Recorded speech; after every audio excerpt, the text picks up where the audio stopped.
नमस्कार, सबको मेरा राम राम।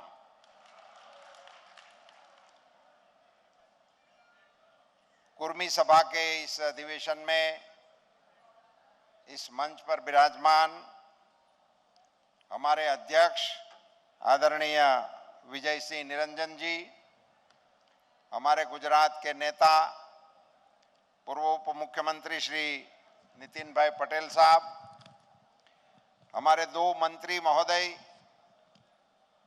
राम खिलावन जी और नारायण चंदेल जी, हमारे दो सांसद शारदाबेन और नरहरि भाई, हमारा मंच गौरवान्वित है पद्मश्री के नाम से भी आदरणीय मथुर भाई, प्रकाश भाई, पूर्व अध्यक्ष एलपी पटेल साहब, सारा सम्माननीय मंच एवं आप सब भाइयों एवं बहनों, पत्रकार मित्रों। हमारी बहन ने गुजरात की तारीफ भी की और हमें जिम्मा भी सौंपा कि गुजरात में जैसे महिलाएं 24 घंटे कभी भी कहीं भी घूम सकती हैं, ऐसा पूरे देश में होना चाहिए।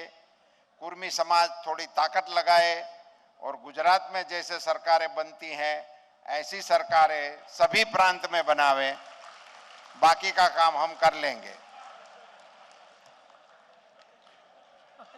आप समझ गए होंगे, ये मंच अलग है और मुझे समाज की सीमा में रह के बोलना है। मैं दो तीन चीजें ही बोलना चाहता हूं। एक, सरदार साहब ने इस देश को एक बनाया, इसमें कहीं दो राय नहीं है। पूरी दुनिया मानती है। जो हमारे साथ सहमत नहीं है, हमारी विचारधारा से भी जो सहमत नहीं है, वो लोग भी ये बात तो मानते ही है कि ये सरदार साहब ने ही देश को एक बनाया है। अब नया एक नारा आया है कि जिस सरदार साहब को हम अपने पूर्वज मानते हैं और इतनी बड़ी तादाद जिस देश में इस समाज की हो, इतना शक्तिशाली समाज अपने को घोषित कर रहा हो, और वो सरदार साहब के वंशज के होने के नाते एक भारत को अब श्रेष्ठ भारत बनाने का दायित्व भी हमारा ही होता है। वो हमें ही बनाना चाहिए। हमारे पुरखों ने एक बनाया, अब हम श्रेष्ठ बनाने के काम में लग जाए।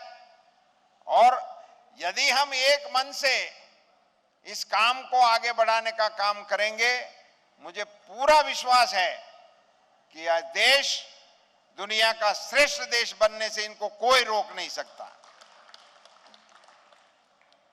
हमारे अध्यक्ष महोदय ने अपनी बात में एक विषय रखा था, निरंजन साहब ने, कि वो एक बहुत बड़ा राष्ट्रीय अधिवेशन दिल्ली में करने की इच्छा रख रहे हैं। पूरी देश में से लाखों की तादाद में कुर्मी समाज के लोग वहां इकट्ठे हो, हमारा शक्ति प्रदर्शन भी हो और देश को एकजुट करने का कार्यक्रम करने की उनकी मंशा है।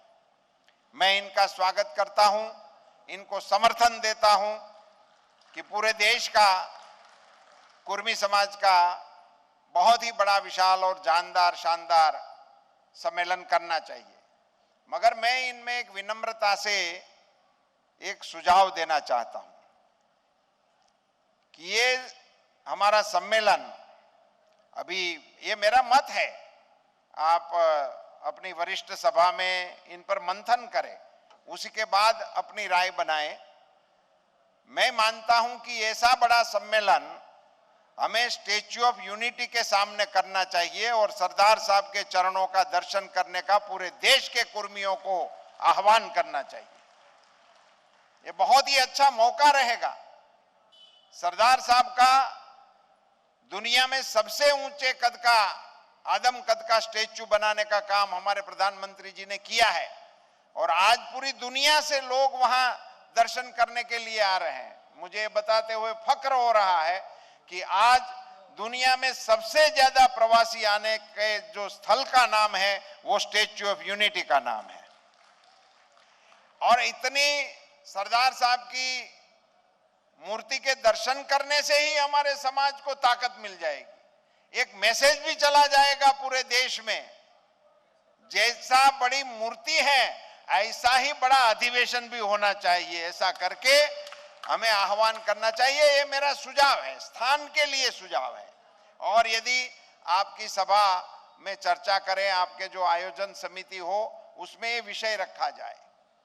एक छोटा सा सुझाव ये भी मेरा था कि समाज अब करवट ले रहा है। एलपी पटेल साहब के परिश्रम से और भी जो संगठन में काम करने वाले लोग होंगे, हमारी लता दीदी जैसी परिश्रमी महिलाएं इसमें अपना खून पसीना बहा रही हैं संगठन के लिए।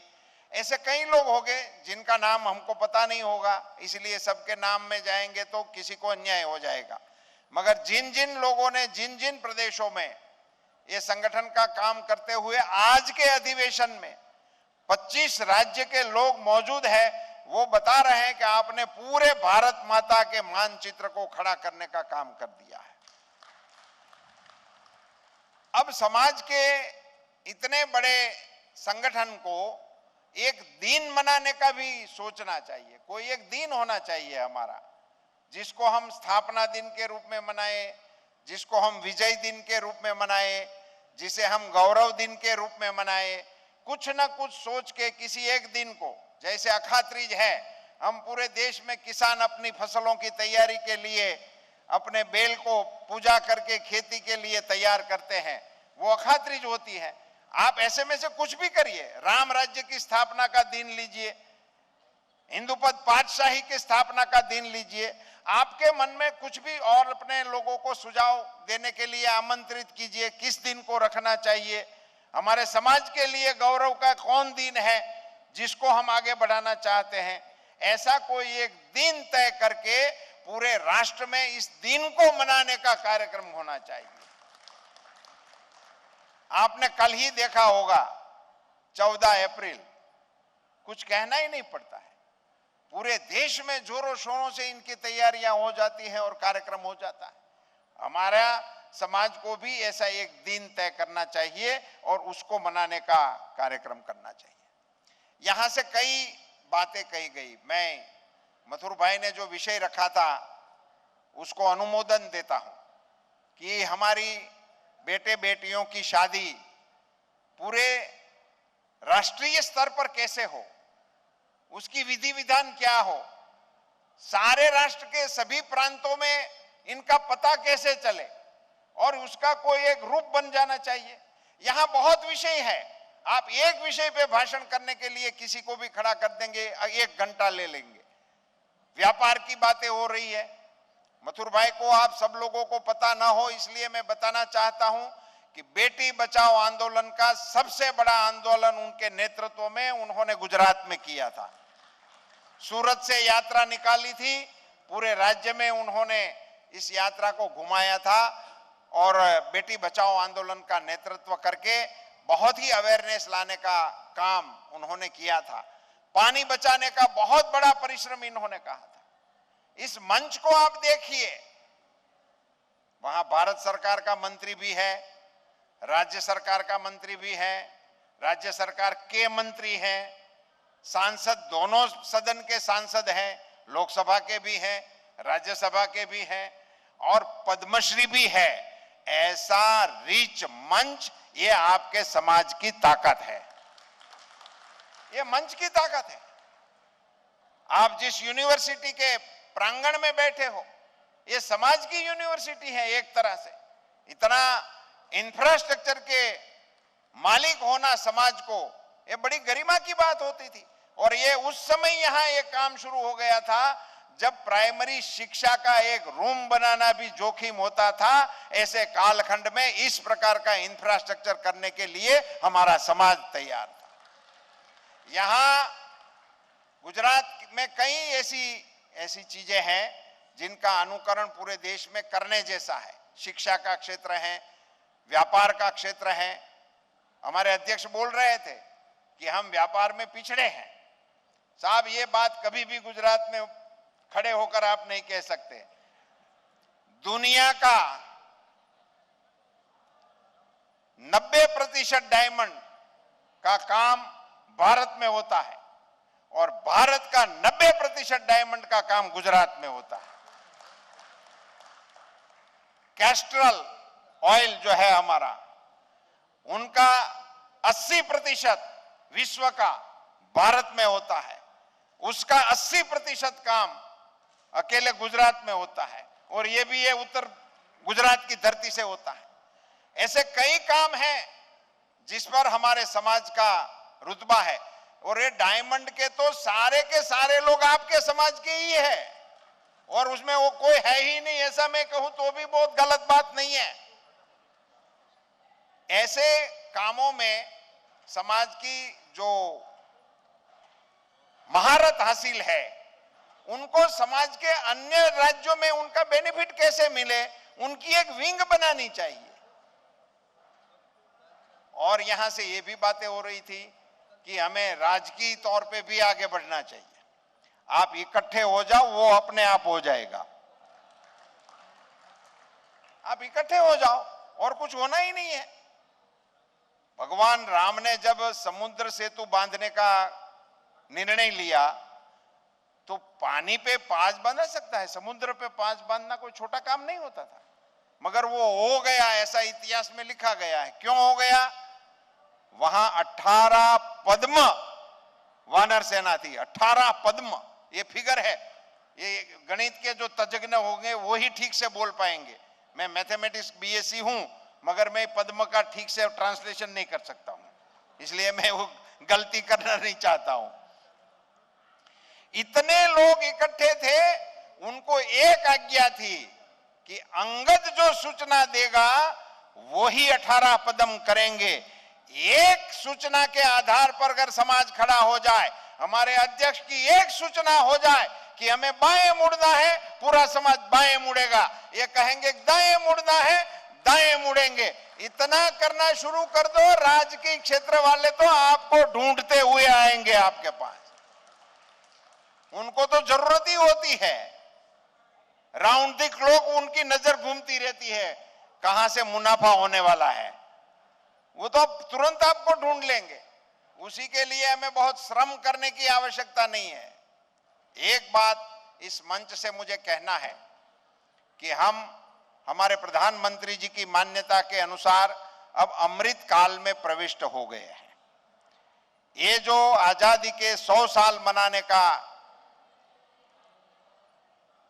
टाइम 2047 में आने वाला है, उस समय हमारा देश कैसा होना चाहिए, हमारा राज्य कैसा होना चाहिए, इस पर मंथन पूरे देश में चल रहा है। तो हम सब मिलकर भी ये नहीं सोच सकते कि जब देश की शताब्दी महोत्सव मनाया जाएगा हमारी स्वतंत्रता का, उस समय हमारा समाज भी कैसा होना चाहिए, उसका लक्ष्य लेकर हमें काम पे लगना चाहिए। जैसे पटेल साहब की तारीफ, एलपी पटेल साहब की तारीफ हो रही है कि इतने लाख किलोमीटर की इन्होंने यात्रा की और सबको जोड़ने का काम किया। तो इस 25 साल में हम क्या करेंगे, क्या लक्ष्य हमारे सामने रखेंगे, हम समाज को कहां पहुंचाएंगे, हमारे समाज की महिला विंग की क्या स्थिति होगी, हमारे समाज की युवा विंग की क्या स्थिति होगी, हमारे समाज में व्यावसायीकरण बढ़ाने के लिए हमारे कार्यक्रम कैसे होंगे, हमारे समाज के रीति रिवाज से हम सारे एक हैं ऐसा महसूस करने के लिए क्या करना चाहिए। इन सारी चीजों के लक्ष्य अगर हम अपने सामने रखेंगे तो दोस्तों, अब ऐसा काल चल रहा है, अब पूरी दुनिया भारत की ओर देख रही है। समय बदल गया है, नया भारत के कई चित्र मैं आपके सामने रख सकता हूं। मैं राजकीय मंच के तौर पर इस मंच का प्रयोग करना नहीं चाहता हूं, मगर मैं बताना चाहता हूं कि भारत आज विश्व की 5वें नंबर की आर्थिक ताकत बनकर बाहर आ गया है। वो भी उसी कालखंड में बाहर आया है जब दुनिया के अर्थतंत्र चरमरा रहे हैं, कोई कोरोना की वजह से, कोई युद्ध की वजह से। देश के, दुनिया के अर्थतंत्र की स्थितियां अच्छी नहीं है। ऐसे कालखंड में भारत का अर्थतंत्र आगे बढ़ रहा है और हम 5वीं पायदान पर पहुंच गए। दुनिया में 5वें नंबर पर भारत का पहुंचना, 2014 में मोदी जी प्रधानमंत्री बने तब हम 11वीं पायदान पर थे, वहीं से हम 5वीं पायदान पर आ गए हैं। और 5वीं पादान पर थे कौन? जिन्होंने हमारे पे 150 साल शासन किया, हमारी संपत्ति लूटकर विश्व की 5वीं आर्थिक ताकत के रूप में ब्रिटेन था, इंग्लैंड था। ये आजादी के 75 साल मनाने के कालखंड में अमृत महोत्सव मनाते हुए हमारे प्रधानमंत्री नरेंद्र मोदी जी ने भारत की गाड़ी को आगे किया, अपना गाड़ी का शीशा उतारा और गोरों को कहा पीछे रहो, 5वें नंबर पर भारत रहेगा। ऐसे कालखंड में हमें काम करने का सौभाग्य मिला है। मैं आप सबसे विनती करना चाहता हूं बड़ी विनम्रता से, किसानी हमारा पेशा है, पशुपालन हमारा पेशा है, ये हमारा व्यवसाय है। किसानी और पशुपालन सभी में अभी हमें टेक्नोलॉजी का इस्तेमाल करते हुए हमें इस व्यवसाय को भी नया आयाम देने के काम में लगना है। इसमें हम सामाजिक तौर पे क्या कर सकते हैं, कैसे करना चाहिए, कैसे उत्कृष्ट जो उदाहरण है हमारे पास, कई किसान भाई बहन हैं हमारे पास जिनकी खेती को, जिनके पशुपालन को आप प्रदर्शनी में रख सकते हो। नई टेक्नोलॉजी आ गई है। हमारे लिए सरकार ने जो योजनाएं बनाई है, सामाजिक तौर पर हम इनका क्या बेनिफिट ले सकते हैं, इस पर भी हमें एक आयाम, एक सत्र रखना चाहिए। हमारी कई योजनाएं हैं, आप पशुपालकों को पता होना चाहिए, प्रधानमंत्री श्री नरेंद्र मोदी जी ने ब्रीड इंप्रूवमेंट के कार्यक्रम के लिए 50% की सब्सिडी का प्रावधान करके रखा है। आप 100 भैंसे खरीदो, आप 100 गायें खरीदो, 50% की सब्सिडी देने का कार्यक्रम भारत सरकार की ओर से चल रहा है। हम तो पशुपालक ही हैं, हम गाय, भैंस, घोड़े, इन सभी को पालन करने वाले लोग हैं और देश और दुनिया की फूड सिक्योरिटी को पूरा करने का काम हमारा होता है। और इसी में भी और नई नई चीजें आ गई हैं। अब ऑर्गेनिक फार्मिंग एक नया सब्जेक्ट निकल के आ गया है। ऑर्गेनिक सब्जी, ऑर्गेनिक फ्रूट्स, इन सारी चीजों को करेगा कौन? मैं विनम्रता से कहना चाहता हूं कि इन सारे आयामों को अगर कोई अंजाम देने का काम कर सकता है तो मेरा कुर्मी समाज कर सकता है। ये कर सकते हैं, ये दुनिया को ये दिखा सकते हैं कि हमारे पास ये क्षमता है। और इन सारी चीजों को परंपरागत से तो हम करते रहे हैं, अब इनको नई टेक्नोलॉजी का संस्पर्श देते हुए नए आयाम में आगे बढ़ने का काम, और उसी पर भी मंथन ऐसे माहौल में करने का, और उसी पर कुछ जो ऐसे हमारे युवा हो, ऐसे हमारे व्यवसायी हो, ऐसे हमारे जानकार हो, उनकी एक टोली बनानी चाहिए और वो लोग इसको आगे बढ़ाएं और सरकार के साथ भी जुड़ते हुए हमारे समाज को ज्यादा से ज्यादा बेनिफिट देने का काम करें। तभी जाके हम अपने समाज को नए भारत में, उनका निर्माणकर्ताओं में हमारा समाज भी आगे बढ़कर हिस्सा ले सकता है। साथियों, मैं हमारे अध्यक्ष जी को बधाई देना चाहता हूं कि आपने गुजरात में इस अधिवेशन को रखने का निर्णय किया। आप सभी जो पूरे देश के सभी राज्यों से यहां पधारे, उड़ीसा से आए हुए हमारे भाइयों का स्वागत करूं छू, तमिलनाडु से आए हुए सभी को वड़क्कम, आप सभी का गांधी जी की धरती पर, सरदार वल्लभ भाई पटेल जी की धरती पर, नरेंद्र भाई मोदी जी की धरती पर यहां के कुर्मी कार्यकर्ता के रूप में आप सभी का स्वागत करता हूं। आप सभी को यहां विचार मंथन करेंगे। यहां सीता स्वयंवर जैसा अनूठा प्रयोग चल रहा है।